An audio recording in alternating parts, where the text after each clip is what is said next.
واش عارف أن كاين طائر صغير بزاف يقدر يطير للخلف ويوقف في الهواء؟ في العالم ديال الطبيعة كاين واحد المخلوق صغير بزاف ولكن القدرات ديالو كتفوق الخيال، الطائر الطنان. هذا الطائر هو أصغر طائر في العالم. بعض الأنواع ديالو ما كيتجاوزوش 5 سنتيمتر فقط، يعني تقريبا بحجم الإصبع ديالك. ولكن رغم الحجم الصغير القوة ديالو مدهشة بشكل غير طبيعي. الطائر الطنان يقدر يخفق جناحاته أكثر من 70 مرة في الثانية، وهذا الشيء كيخليه يطير بطريقة فريدة ماشي بحال باقي الطيور. كيقدر يوقف في الهواء بلا ما يتحرك بحال شي هليكوبتر صغيرة. والمفاجأة الأكبر أنه يقدر يطير للخلف. هذه القدرة نادرة بزاف في العالم ديال الطيور. ولكن كيفاش كيقدر يدير هذا الشيء كامل؟ السر كاين في الجناحات ديالو اللي كيدوروا بشكل دائري وكيعطيوه تحكم كامل في الحركة.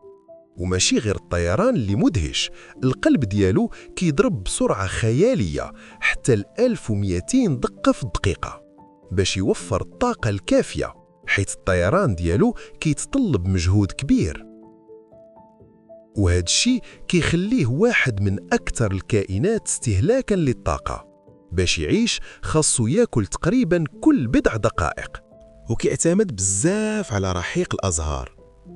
اللسان ديالو طويل ورقيق، وكيستعملو باش يشرب الرحيق بسرعة كبيرة.